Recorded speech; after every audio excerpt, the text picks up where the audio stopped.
élève ta voix. Dieu s'entend, me voici. Ma corbeille est vide, remplie-la. Parle-moi.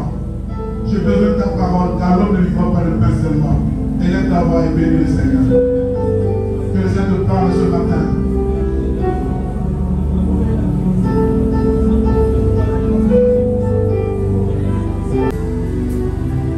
Lorsqu'il parle, il change les situations. Il sait ce dont tu as besoin ce matin. Il t'apporte la nourriture fraîche de ce matin.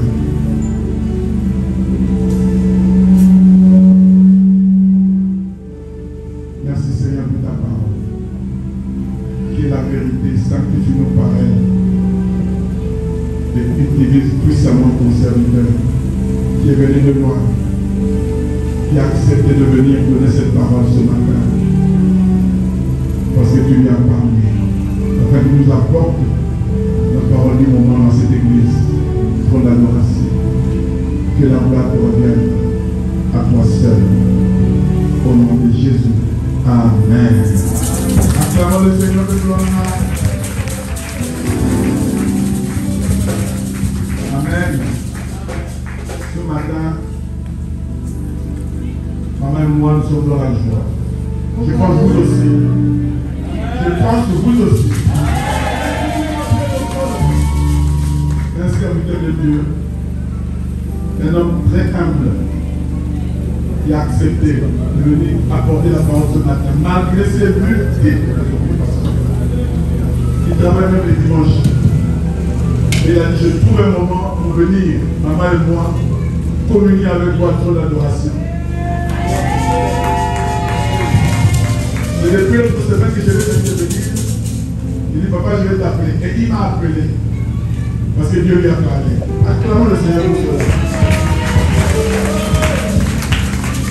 Pasteur René Dikouni.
Pour l'opportunité qu'il m'a offerte de parler de sa part à son peuple de l'église comme d'adoration. Je remercie notre papa, le révérend Jean-Pierre Béoko, pour le choix porté sur notre modeste personne, en nous alignant pour apporter la parole ce matin. J'aime bien prêcher. Mais prêcher, c'est à la fois une grande responsabilité et un privilège. Privilège pourquoi? Qui suis-je pour parler de la parole de l'Éternel? Je suis un simple serviteur. Une grande responsabilité pourquoi? Tout ce que je vais dire dans ce lieu doit être en conformité avec sa parole. Car la parole de Dieu déclare, le scandale arrivera. Malheur à celui qui en serait l'auteur. Oui, c'est Dieu lui-même qui a permis que je me tienne devant vous. C'est lui le donneur de la vision. Il nous donnera également la provision pour l'édification de son peuple. Tout à l'heure, j'ai capté ce que notre papa dit. Il demandait à Dieu de nous donner la foi. Je n'ai pas parlé avec papa de ce que je comptais m'entretenir avec son peuple. Et il a parlé de la foi. Et l'Éternel nous donne la foi. Et effectivement, je vais parler de la foi.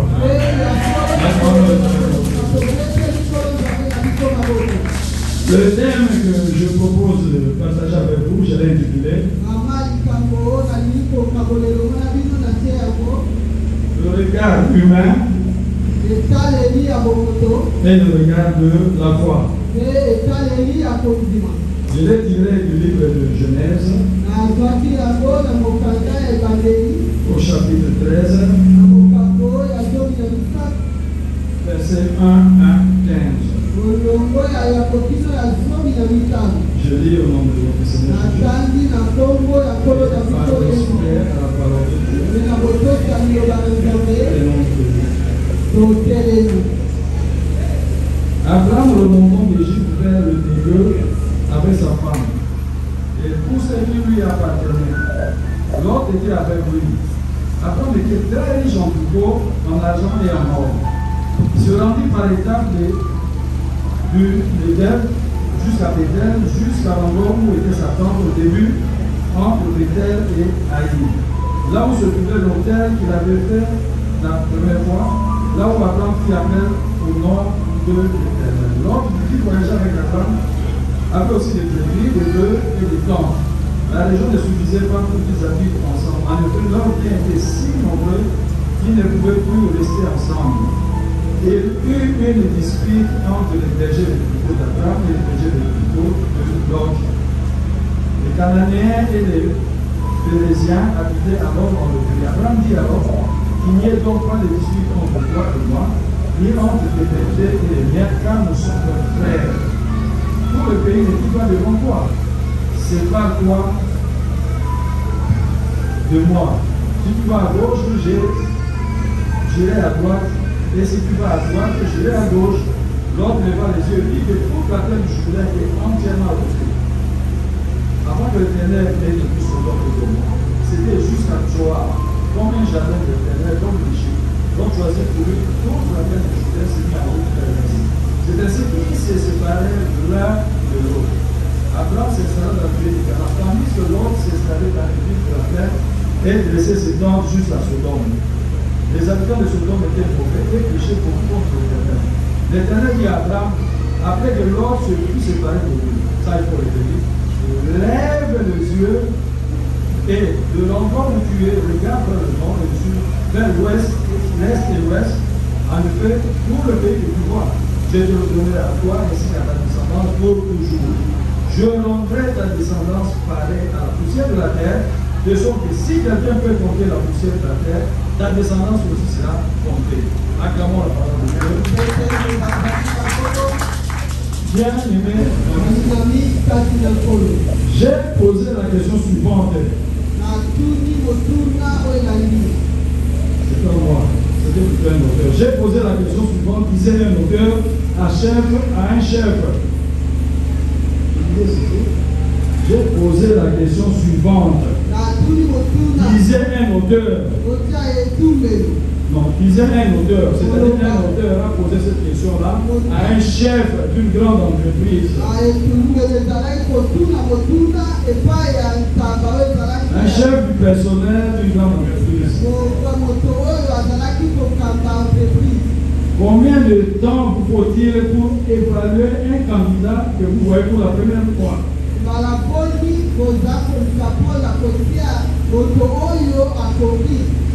30 secondes, a-t-il répondu immédiatement? Car la première impression, poursuit-il, se révèle souvent être la bonne. Bien aimé, chaque jour nous croisons de nombreuses personnes.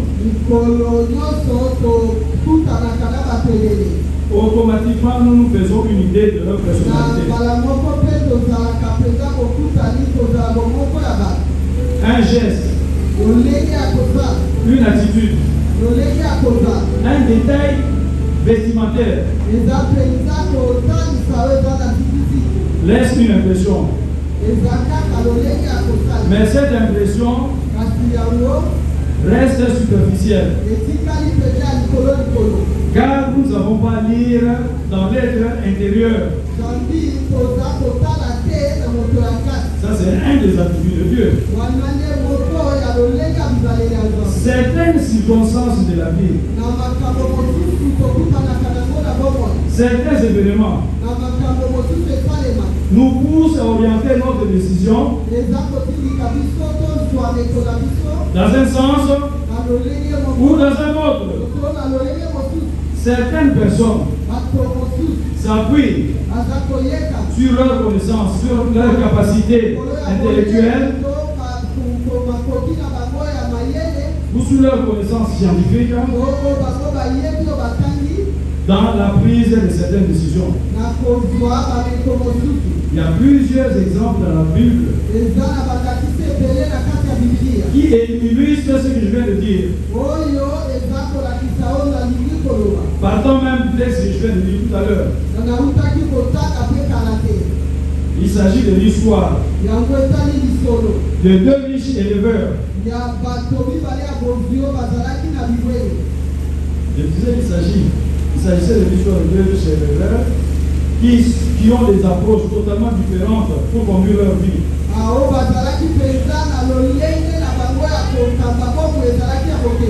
Elles sont mises en évidence dans une difficulté qu'ils rencontrent, dispute entre leurs bergers. Et ils se sont vus obligés de se séparer. Des vastes étendues se présentent devant eux. Et il faut opérer un choix. L'autre s'est fié à ses capacités d'analyse. Ses capacités ou ses facultés lui permettent une certaine analyse de la situation. L'autre leva les yeux et vit une plaine verdoyante appropriée pour l'élevage du bétail. Mais beaucoup de choses échappent à son regard. Notamment la ville de Sodome. Son état moral, son terrible avenir. Il liait la perversité. Et la parole de Dieu déclare que ce peuple-là péchait à tout moment contre l'Éternel. Et c'était ça le choix de l'homme. C'est ce que nous appelons justement le regard humain, qui a des limites. Et il est bien superficiel, c'est-à-dire le regard humain, pour engager toute une vie. Et l'autre s'est fait prendre au piège. Et la fin de son existence est terrible. Il vit dans une caverne avec ses deux filles. Et le reste, vous connaissez. Bien aimé dans le Seigneur. Le deuxième exemple tiré de la Bible est celui de Samuel, qui a reçu l'ordre de oindre un des fils d'Isaïe comme roi. À l'approche d'Eliab, il a vite compris que c'était le choix de Dieu.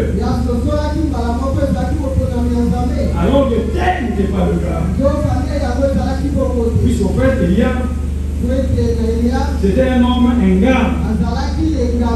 Effectivement, c'est ça la traduction, ingrat. Vigoureux. Ici, il dit certainement c'est lui. C'était pas le choix de Dieu. Dieu l'a rejeté. Et les autres enfants ont défilé devant Samuel. Ce n'était pas non plus le choix de Dieu. C'est alors que Samuel posait la question suivante à Isaïe. Ce sont là tous tes fils. Voilà comment papa réagit. Il reste un plus jeune. C'est ça justement le regard. Il reste un plus jeune. D'ailleurs, regarde le bébé là-bas. Vous comprenez? Donc pour papa, ce sont ceux-là. Mais il y a que le prophète devait choisir. Voilà, pourquoi il réagit? Il reste un plus jeune. En tout cas, celui-là est tellement jeune et ne convient pas. Et curieusement, c'était le choix de Dieu. Le regard humain, et le regard de la foi. Ce qui vit n'est pas toujours de l'autre. Malgré sa taille imposante là. Ce n'était pas le choix de Dieu. Alléluia. Acclamons la parole de Dieu. Bien-aimé dans le Seigneur. C'est pourquoi la Bible déclare de la poussière. Il retire le pauvre et du fumier. Il élève les indigents pour les faire asseoir parmi et David fut le plus grand roi d'Israël. Alléluia. Puisque c'était le choix de Dieu. Et l'Éternel notre Dieu puisse trouver ce regard vers vous. Et vous dire la situation où vous trouvez, vous placez parmi les grands. Et la dernière fois votre partage au nom de Jésus-Christ. Et la même Bible aussi nous montre des exemples de personnes qui, au lieu de se fier aux apparences, au lieu de regarder aux circonstances, ont plutôt tourné leur regard vers Christ. C'est le regard de Dieu. C'est notamment Abraham. Abraham ne s'est pas appuyé sur ses capacités d'élever. Il a plutôt attendu que Dieu lui montre là où il devait habiter. Et contrairement à l'autre, qui seul a levé les yeux pour regarder. Mais pour Abraham, c'est l'Éternel qui l'invite justement à lever les yeux pour regarder. C'est ça que nous avons dit tout à l'heure. Je vous pose la question souvent. Vous arrive-t-il de le faire ou vous vous laissez quitter seul? La question est on vient justement de comparer deux acteurs. Deux acteurs dans ce texte que vous avez. Il y a d'un côté l'autre. Puis cela est Dieu. Puis c'est attiré par la pleine prévoyance. Et il y a ses capacités de péché. Contrairement à Abraham, qui a attendu que l'Éternel l'invite à lever les yeux. C'est pour ça que vous demandez est-ce que vous arrivez de le faire? C'est-à-dire, dans le fait, vous venez de regarder Dieu pour Seigneur vous appuie sur votre bien-aimé dans le Seigneur. Quand vous lisez la parole de Dieu dans la Lumière 3, 17, pour illustrer ce que je suis en train de dire. Alors comment les amis de Daniel ont réagi par rapport au roi? C'est la Lumière 3, 17. Notre Dieu que nous servons peut nous délivrer de la fournaise ardente et nous délivrer de ta main. La fournaise était là, chauffée 7 fois. Malgré cela, malgré ce danger-là, alors que la mort les attendait, ils vont dire au roi, l'Éternel que nous servons va nous délivrer de la fournaise également de ta main. C'est ça justement le regard de la foi. On va regarder aux circonstances. Donc, tourner le regard vers l'Éternel Dieu de Jacob. C'est l'attitude que nous devons afficher. Là, ça ne peut quelle situation de la vie. Un autre exemple de la Bible, c'est le cas de Jonathan. Dans 1 Samuel 14, 6 et suivant. Alors que le peuple d'Israël est démoralisé par les attaques incessantes des Philistins, Jonathan et son porteur d'armes se lèvent en cachette pour affronter l'ennemi. Donc 2 jeunes soldats face à une armée organisée. N'est-ce pas là un défi insensé?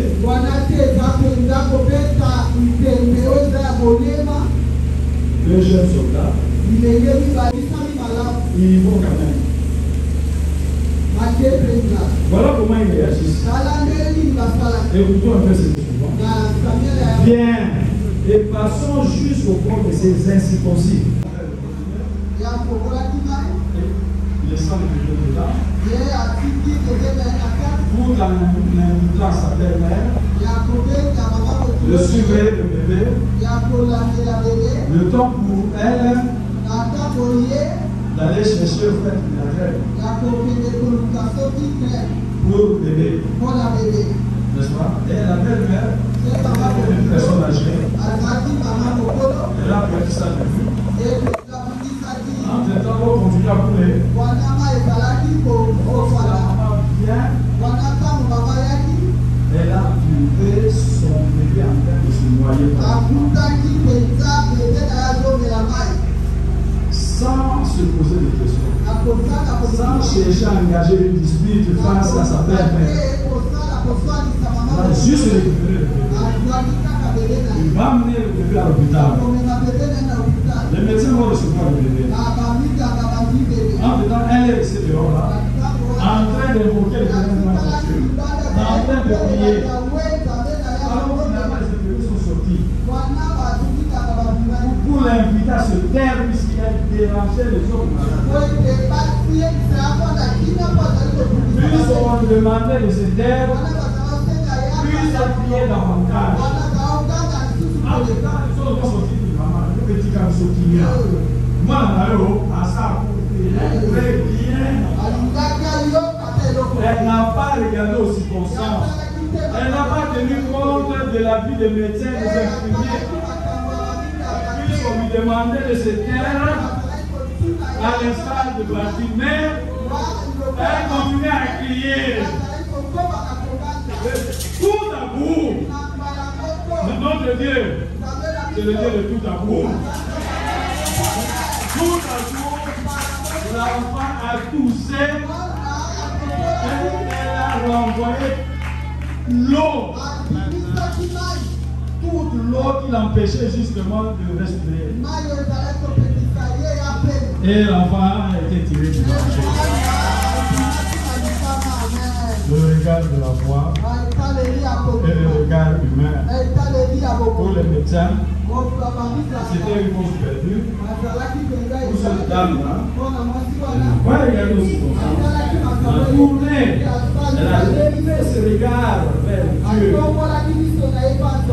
Et ce Dieu-là lui a rendu justice.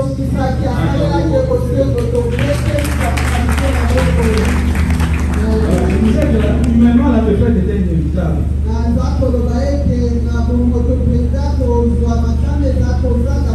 Mais c'était jeune gens-là qui ont commerce de Dieu. La parole de Dieu déclare incroyable l'arrivée au sommet du rocher. L'arrivée au sommet du rocher. Le rocher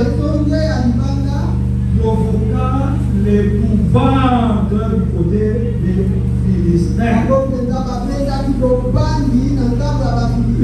L'épouvante, c'était une très grande peur dans les rangs des ennemis. Une grande terreur dans les rangs des ennemis.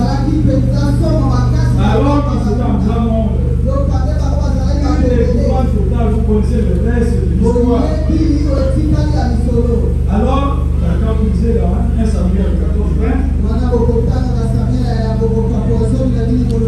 la parole de Dieu déclare les Philistins tournèrent l'épée les uns contre les autres et la confusion était extrême.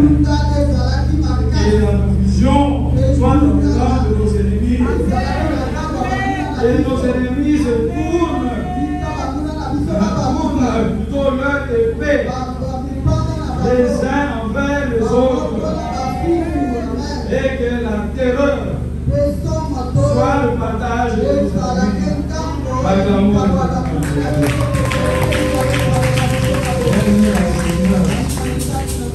puisque l'Éternel n'abandonne jamais ses enfants à cause de son grand nom, à cause de sa fidélité. Alors, il y a trois aspects de la foi qui se dégagent de cette histoire. Lui, mon croire dans ce deux jeunes gens-là, il ne croit pas seulement en Dieu, comme beaucoup, mais la parole de Dieu déclare ce que j'ai décidé arrivera. Ce que j'ai résolu s'accomplira. Deuxième aspect, une condition intérieure. Croire sans voir. Être certain que ce que Dieu dit va arriver. C'est l'œuvre justement de l'Esprit de Dieu. Troisième aspect, la confiance en Dieu. On se confie en quelqu'un dont on a éprouvé la puissance et la fidélité. Donc la confiance en Dieu, on se confie à quelqu'un dont on a éprouvé la puissance et la fidélité. Donc si tu as déjà eu à faire des exploits avec ce Dieu-là,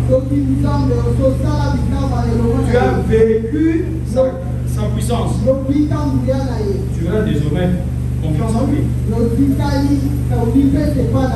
C'est comme aujourd'hui, si un enfant te dit, papa, demain je vais t'acheter un bouquin qui t'enfant de 2 ans. Et c'est quoi quoi? Tu vas avoir confiance en lui. Mais par contre, si un grand frère riche va venir et dit par exemple, voilà, demain je vais te trouver un véhicule. Et puis ça, il est parti. Là, vous pouvez voir. C'est pour ça que je dis que la confiance en Dieu, nous devons placer notre confiance en Dieu. C'est comme ça que je dis, on se confie en quelqu'un dont on a éprouvé la puissance et la fidélité. Nous avons déjà éprouvé la puissance de Dieu et sa fidélité. C'est comme ça que nous sommes attachés à ce Dieu-là. C'est comme ça que nous le servons. Puisque nous savons qui il est pour nous. Est-ce qu'il est capable de faire pour nous?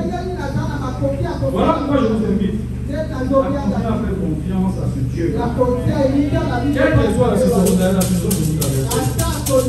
puisque c'est un Dieu puissant. Non seulement puissant, C'est un Dieu tout-puissant. Il est déclaré même dans sa parole. Un autre exemple de la Bible, c'est le cas de David contre Goliath. 1 Samuel 17, 16. À la vue de ce bien équipé, on le voit seulement comme ça. Tous ceux d'Israël ont fui. Voilà. Voilà, verset 33, Saoul qui réagit. Tu ne peux, il dit ça à David, tu ne peux pas aller te battre avec ce Philistin, car tu es un enfant. Il est un homme de guerre dès sa jeunesse. C'est ça le regard du Père. À l'instar du Père de David, il reste tout jeune. Il est trop jeune. Celui-là, il est très expérimenté. C'est un homme de guerre. Verset 42. Le Philistin regarda.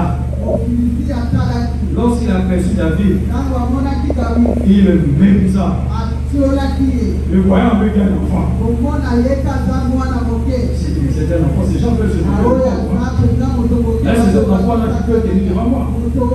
Moi, Goliath. J'ai fait autant de guerres. J'ai enregistré autant de victoires. Comment faire que cet enfant comme ça, il le méprisa? Bien-aimé dans le Seigneur, il ne faut jamais mépriser un adversaire. Il ne faut jamais sous-estimer un adversaire. Je vais vous donner au fait quelque chose de vécu là. Un exemple peut-être banal, qui peut peut-être vous édifier. J'étais très fort en ping-pong. En ping-pong. Tennis de table. Quand j'étais encore élève, je battais tout le monde, mais il y a juste mon jeu pour résister de temps en temps. Mais j'étais vraiment champion. Un jour, on nous a invités d'aller jouer avec nos amis de Kassabou. Alors moi, on m'a aligné avec un monsieur qu'on appelait comme sport, je crois. Mais ce monsieur avait un jeu déconcertant. À chaque fois que vous livrez la balle, pour l'envoyer, il faisait un geste un peu compliqué là. Là, il faisait ça. Il envoyait. Moi, je suis un monsieur comme ça. Moi, je vais. Enfin, le toucher, je vais le battre sans autre difficulté. Compte tenu de mon expérience. Tout champion que j'étais. Mais comment aligner avec ce monsieur-là? Mais il avait un jeu déconcertant. Bien aimé là-dessus. J'ai utilisé toutes les techniques que j'ai. Mais le monsieur m'a battu. Vous l'avez compris?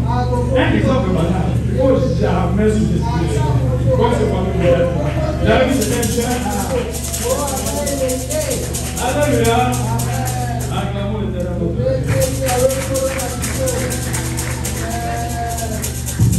Bientôt pas terminé. Voilà. Verset 37. L'Éternel qui m'a délivré de la griffe du lion et de la patte de l'ours, me délivrera aussi de la main de ce Philistin. L'expérience avec Dieu face à l'ours, n'est-ce pas? Hein? Face au lion, c'est Dieu-là qui l'avait délivré. C'est ça que je viens de vous dire tout à l'heure. La confiance en Dieu. Hein, on se confie à quelqu'un dont on a éprouvé la puissance. C'est ça la preuve. C'est lui-là qui m'a délivré. C'est Dieu-là qui m'a délivré. Il n'a pas de louche. Et il me délivrera de ce Philistin. Donc David n'a pas tenu compte de ces circonstances tactiques, de ces connaissances du mot tactique, de sa taille. David plutôt son regard tourné vers son Dieu. Et la suite pour la progresser. Hein? Dieu emploie votre moyen simple. atteindre cet objectif. Le Philistin, malgré son armure là, mais il a été tué par quoi? Par une pierre. C'est comme ça que je disais tout à l'heure que l'Éternel nous utilise pour avoir une manière très simple. Pour atteindre cet objectif, il est ce que moi j'appelle multisystème. Tantôt il utilise la boue pour guérir. Alléluia. Un autre exemple, c'est le cas de Nathanaël. En entendant parler de Jésus-Christ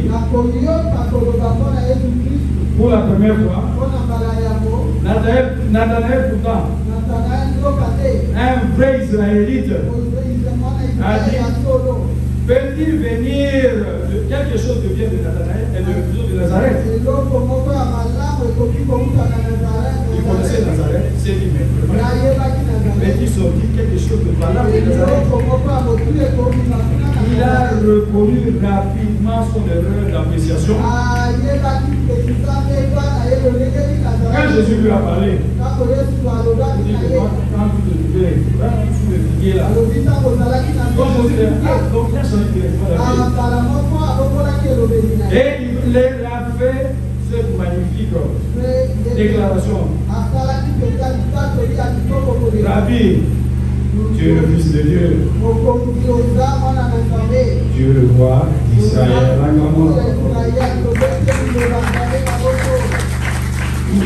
Je peux également vous donner un autre témoignage. Terminé.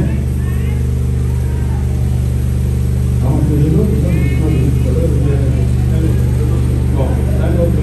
Voilà. Pourquoi c'est celui-là? Bon, c'est pas celui-là. Bon, c'est bon sens. C'est pas d'après un témoignage tout à l'heure là. Hein? Là, ça va être quelque chose de ménage. J'étais tout jeune. Encore vous devez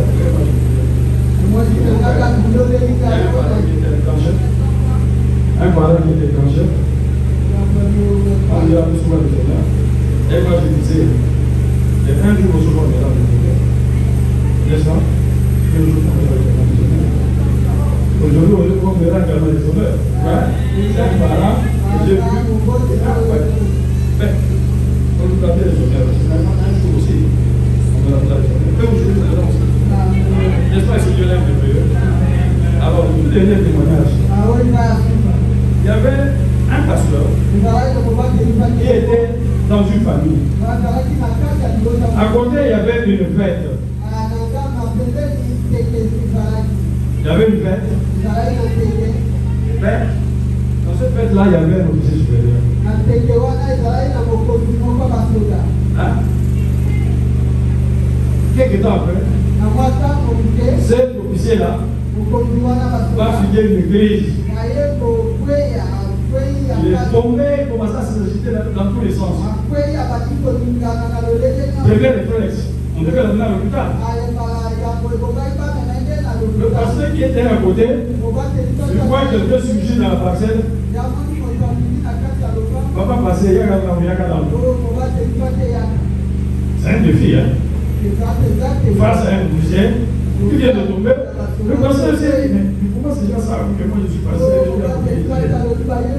Non, papa, yaka. Non, bien aimé dans le Seigneur.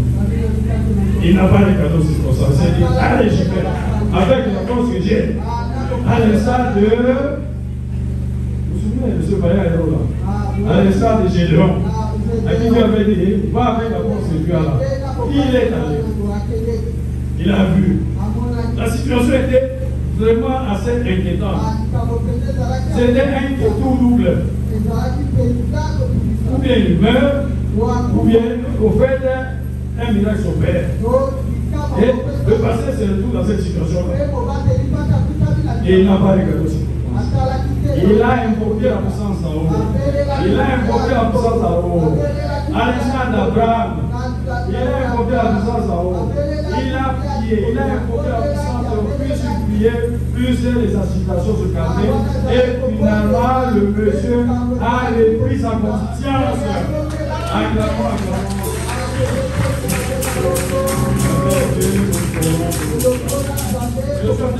Je dis ceci. Et faut-il retenir de tous ces enseignements?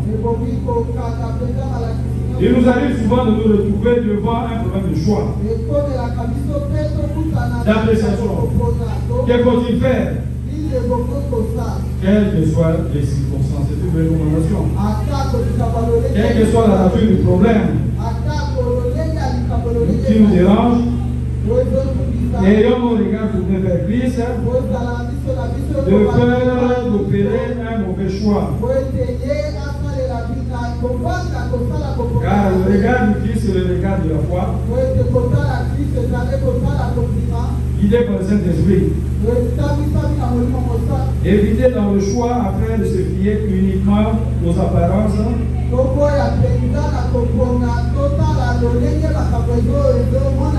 à nos capacités. Ne jugeons pas selon, sur base de nos impressions, car elles sont souvent superficielles. Car nous pouvons pas lire dans l'intérieur. Ne pas regarder aux circonstances calmes de David contre Goliath, cas de Jonathan contre le ministère, cas de cette maman-là, avec son bébé, cas de ce pasteur-là face à l'officier et à Fidélité. Ne suivons pas l'exemple de l'autre, sinon,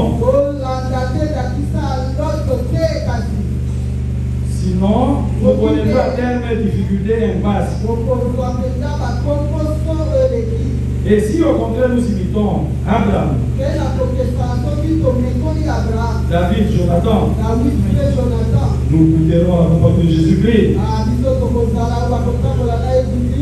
qui changera nos regards sur les circonstances de la vie et nous aidera à vivre une vie de piété, équilibrée et éclairée par l'espérance chrétienne. Voilà pourquoi aujourd'hui je déclare que tu auras désormais un regard de la foi.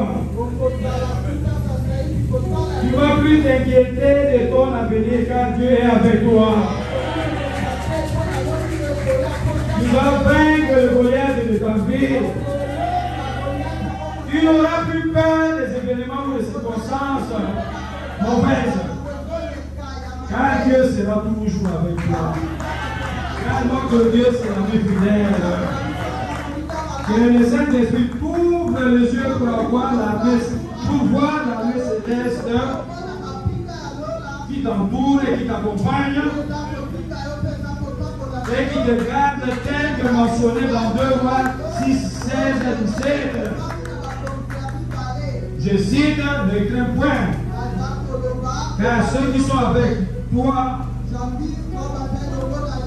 sont en plus grand nombre que ceux qui sont avec eux. Et la suite éternelle ouvre les yeux du serviteur qui vit la montagne pleine de chevaux et du feu autour d'Élysée. Et si Dieu est avec toi, qui sera contre toi? Avec ce Dieu-là, vous aurez toujours la majorité, vous aurez toujours la victoire face à vos ennemis. Que le Dieu que nous prions bénisse sa parole.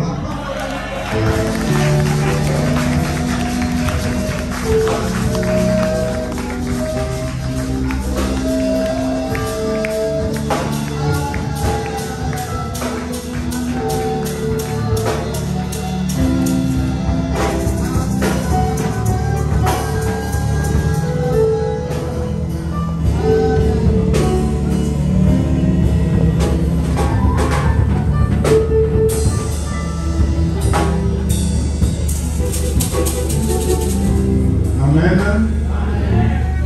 Qui a le regard de la foi? Oh, je bénis cette parole. Je bénis mon serviteur. Amen. Nous sommes confrontés à des problèmes de choix. Même ce matin, avant de descendre de ton lit, tu choisis entre le pied droit ou le pied gauche. Même pour sortir, tu choisis toujours. Quel moyen de transport prendre? Quelle route prendre?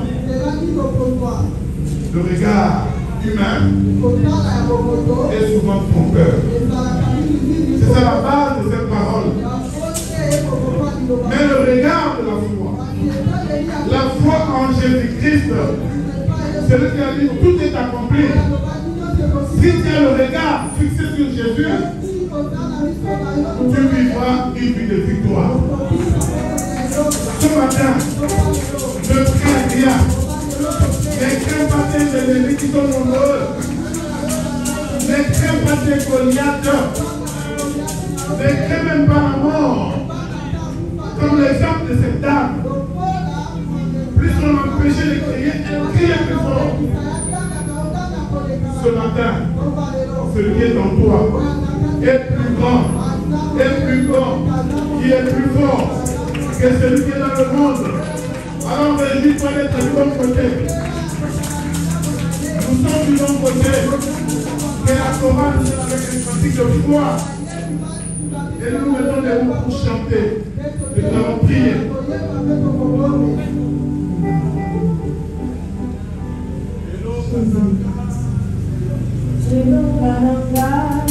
Señor es tu Mesías,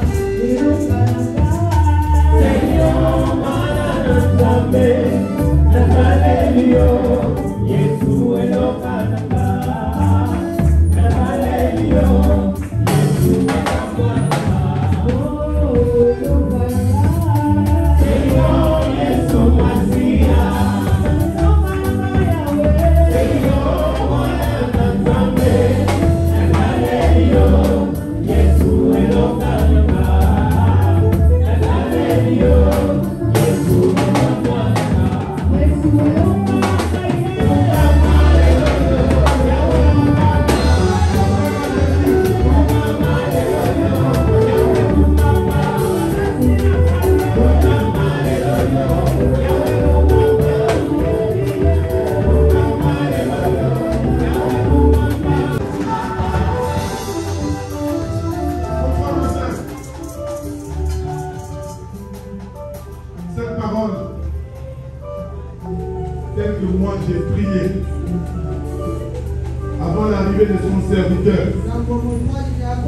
Et cette parole qui est sortie me réjouit dans mon cœur.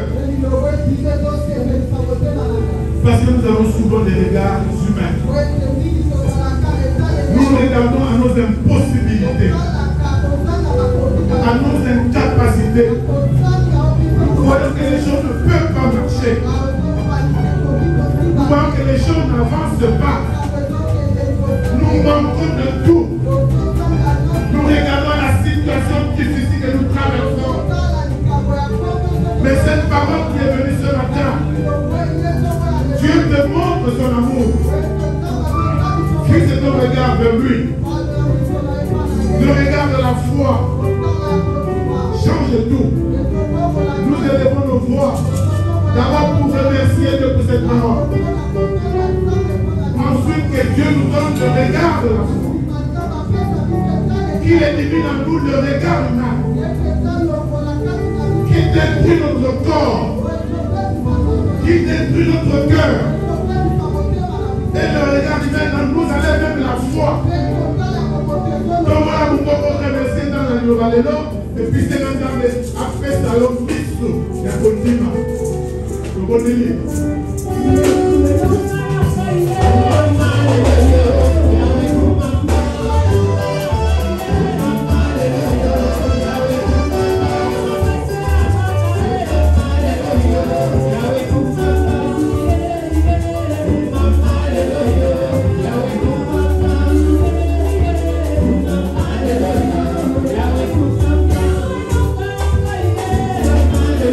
Hallelujah.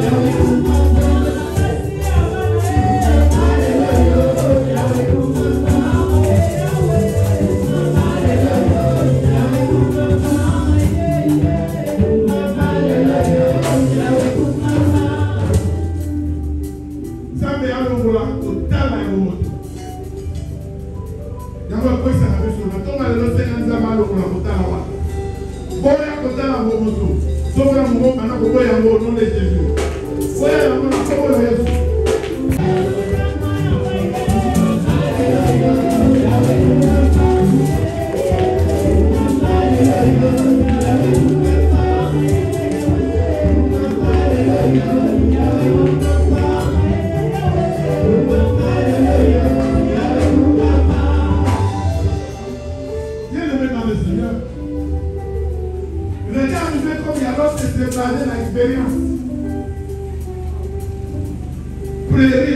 Dans le Kouna de Makamouizani, Keba. Donc, c'est Badami. On ne va pas se dire à l'intérieur. Batalwa Makamundeko. Yoko Bongate. Yoko Barate. Yoko Botate. Yoko Sarate.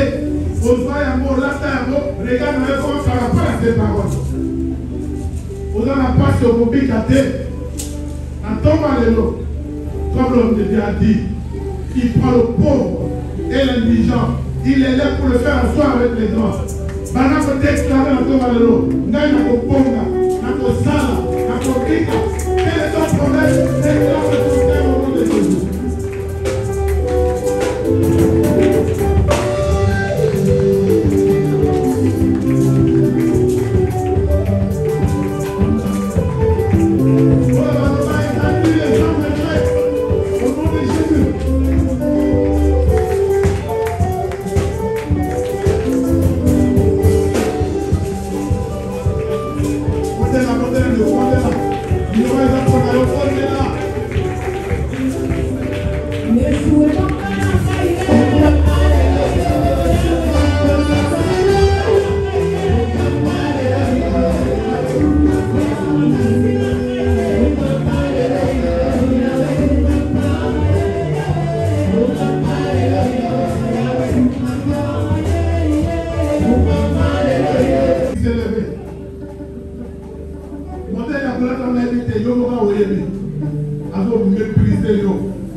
Déclare cela comme la Bible.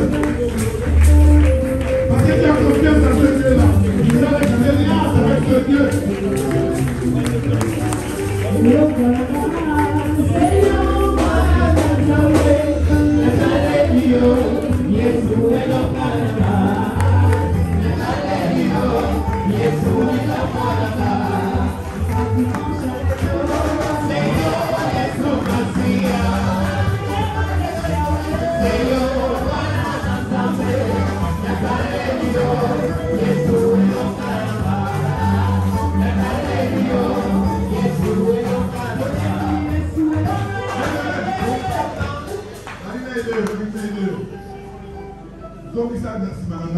Yo Goliath, attaque aux Ambinga, attaque aux expériences à Bitumba.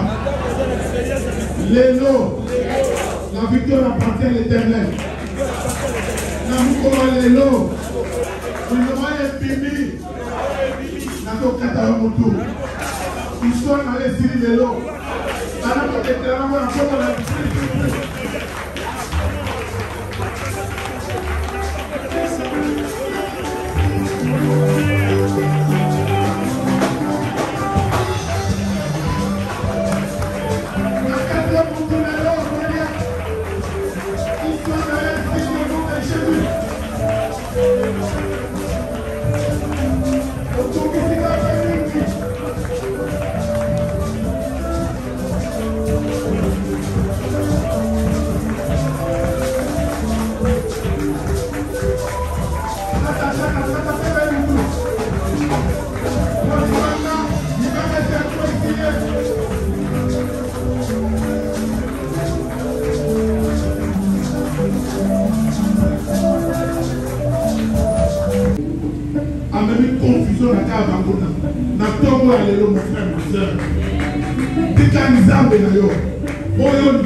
confusion, la carte à l'eau, dans la épée, à l'immonance de la mort, au nom de Jésus.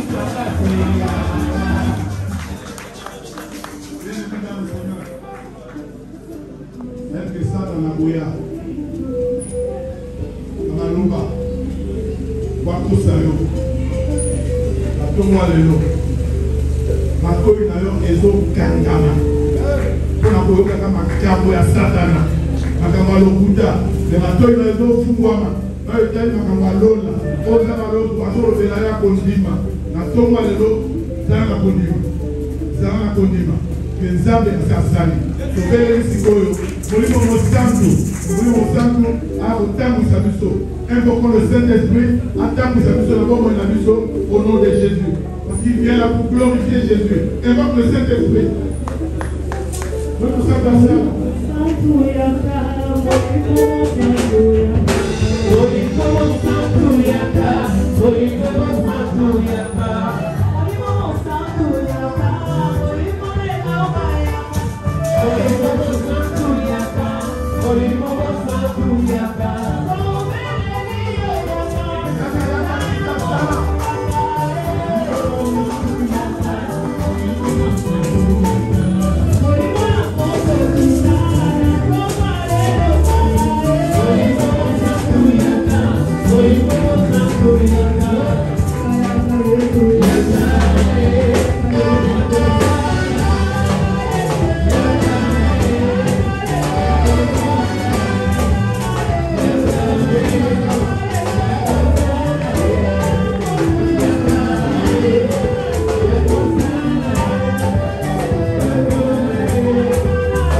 et non par la vue.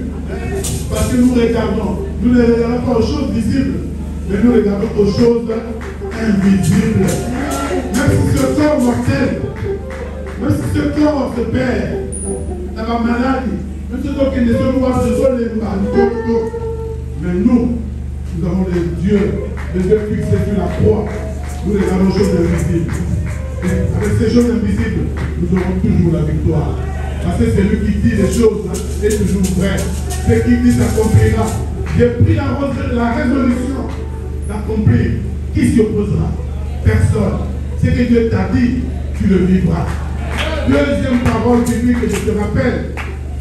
Marchez par l'esprit. Et vous n'accomplirez pas les désirs de la chair. Car la chair nous amène à la mort. Mais l'esprit nous amène à la vie. Car c'est l'esprit qui vivifie. Ce matin, tu as reçu cette parole, tu as la vie. Tu as la vie. Tu as la vie. Tu ne mourras pas au nom de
Une balle.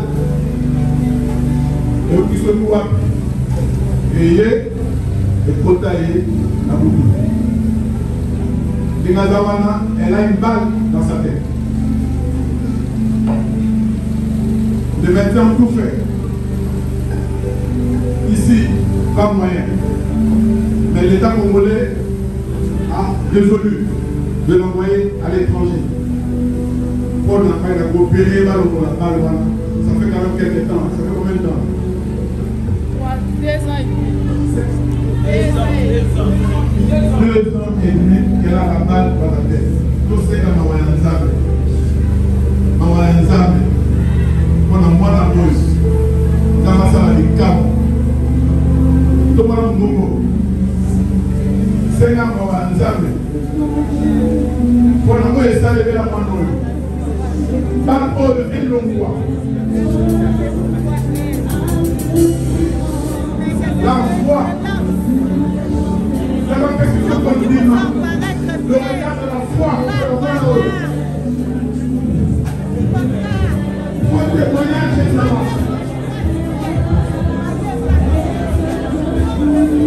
Oh Seigneur. Nous acceptons. Vous êtes capable. Vous êtes capable. Pour toi, un jour c'est comme 1000 ans. Après ça, il y a 2 ans.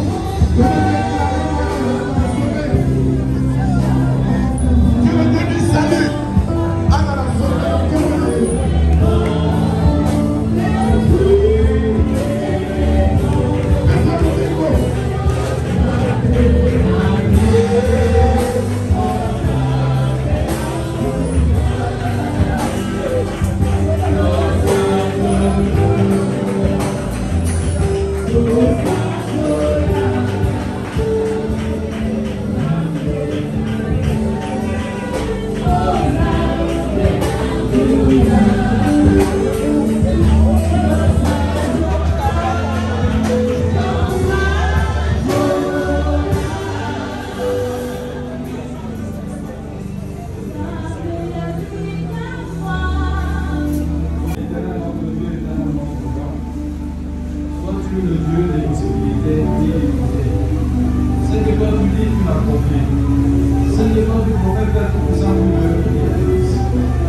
le plan de Dieu pour l'homme.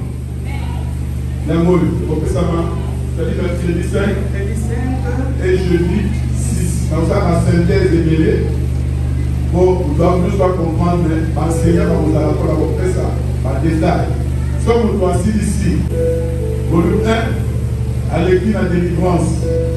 Comme ça, il y a une prière la délivrance. Parce que ça, c'est donné à ceux qui viennent d'ailleurs, qui ne sont jamais passés par la délivrance. Amen. Volume 2. Volume 1, de toute manière, devenir adorateur. Donc, il a gagné les adultes. Ici, nous n'avons que 4 chapitres. Volume 1, c'est l'adoration. L'adoration. C'est que c'est l'adoration.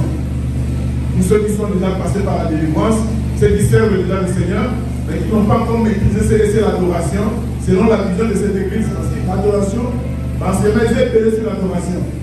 Mais il y a plus que dans la presse du saut, il y a beaucoup. Nous allons le faire dans ce qui suit séquent.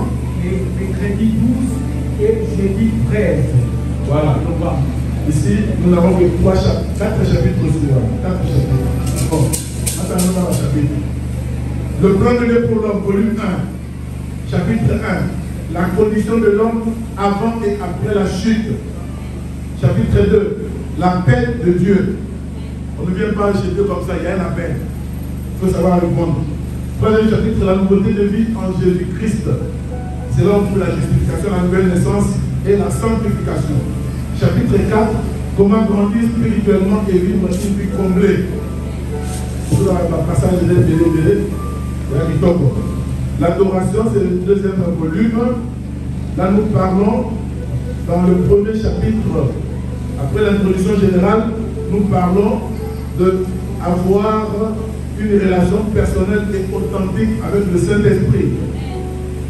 Deuxième chapitre, Dieu cherche les vrais adorateurs. Quand il cherche les vrais, c'est qu'il y a des faux, n'est-ce pas?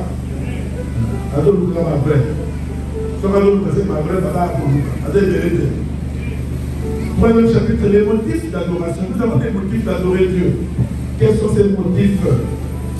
Et quatrième chapitre, la révélation biblique de l'éternel, de Dieu que nous adorons. Là, nous pouvons tous les noms de Dieu jusqu'à vos expressions. Une après sa mise au point pour adorer les âmes. Voilà, vous venez les 5, venez nombreux, même ceux qui ne sont pas là, dites-leur. Ce qu'on dit dans l'église, il va plus passer, mais il fait ça dans l'église,